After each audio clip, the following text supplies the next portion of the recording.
Normally I'd start this video by riding past the crummy old bridge over the Cooks River and exiting at this ramp, but the old bridge has been demolished. The new bridge won't open until November, and the usual exit point is a building site. So let's just pretend that I rode out of this plywood barricade and I'm heading north. If you've ever come down the Greenway, you'd know that Garnett Street is a long, steep hill with a terrible road surface. Trust me, it's an absolute shocker to ride up it.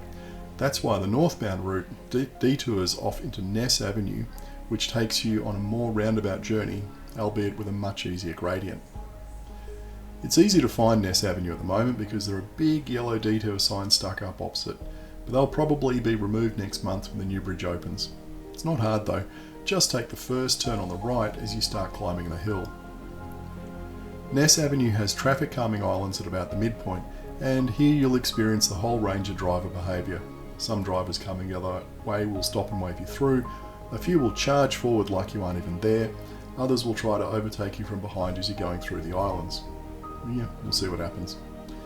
At the end of Ness Avenue, turn left. Don't be put off by the road closed sign at the far end. It's closed to cars, but there is a cut through for cyclists on the right hand side. It's kind of hidden behind this cute little caravan. I hope that's a mobile coffee business, because I wouldn't want to try sleeping in that thing. Once you are through this little cut through, you need to get straight across the road to the path on the other side. There are speed cushions all around the roundabout to slow drivers down, but they don't always succeed.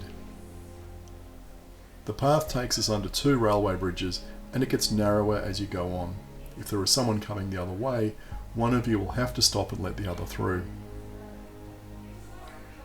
When you pop out on the far side of the second bridge, turn right. You are now on Hercules Street. That should be pretty easy to remember. If you don't know who Hercules is, just think of him as one of the original superheroes. Hercules Street bends round a bit on the map, making the route look more complicated than it really is. Just stick with it and go straight through the roundabout. The stretch on the far side of the roundabout can be a bit of an area of conflict with drivers. All that concrete and paint is supposed to slow them down, but I've had more than one close pass through here by an impatient driver who wants to fly through behind me. If that sounds a bit stressful, stop and have a look at this mural and relax. Seeing this is a good sign that you're on the right track. You don't turn off Hercules Street until you get to Beach Road. Now hopefully that'll be easier to remember as well. Hercules Beach.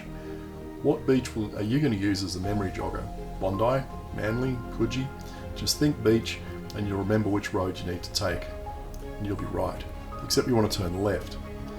The next intersection we come to is New Canterbury Road, and the thing to look for here at the traffic lights is whether drivers are intending on turning right at the lights or not. That will help determine what lane to take. Just remember that the left lane ends abruptly once you get across this intersection, so I prefer to take the right lane if possible to avoid merging with cars coming up behind me on my right. If you have to take the left lane because cars are turning right, scoot across into the right lane as quickly as possible to avoid merging issues. It's all downhill on the far side, so you'll be picking up some speed once you're across. And that can be a trap too, because there is a roundabout just down the hill and the sight lines to the right are terrible. Cars pop out at the last moment, so make sure you can stop if you have to. I had to brake abruptly when shooting this video, and of course the driver stopped, looked around, and indicated they were turning left. So I could have just zipped through the roundabout without stopping. Some drivers are so frustrating.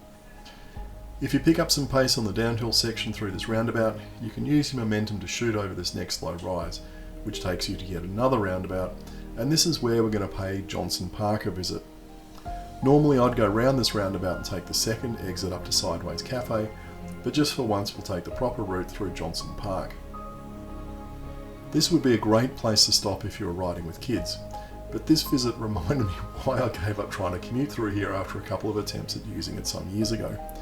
You've got to deal with path hogging pedestrians, dogs, possibly kids running around, and a very narrow path at the end that is all blind spots and has no ramp and a logical place to put you back on the road. To confirm my opinion, I retraced my course and it was just as bad the second time. I did however find this fantastic space rocket playground that has sadly been welded shut. I would have loved climbing up there as a kid. This is not the time though to start ranting about the nanny state. Let's go back to the roundabout and look at the option of taking the road instead. You do need to work on this climb towards Sideways, but you can always stop for coffee and cake if you need a recharge. I'm going around the roundabout to get onto Windsor Road, which will pretty much take me back to the flour mill silos. This is a pretty crappy concrete road and it will bash you around a lot. There are quite a few places where channels have been cut into the concrete for pipes or cables or whatever, and the patches that have been placed over those trenches are sunk more than the surrounding road surface. Where have we seen that before? One in particular is so bad you could pinch flat on it. I always make sure I go around it. Just look for the manhole cover. The next tricky bit is getting back across Old Canterbury Road. It's an absolute sod of a crossing and you just have to wait for a gap in the traffic. Everyone suffers trying to get across here, so don't be surprised if you have to put up with a cranky driver doing something stupid to get across. Once you get across, you just have to find your way down to Smith Street.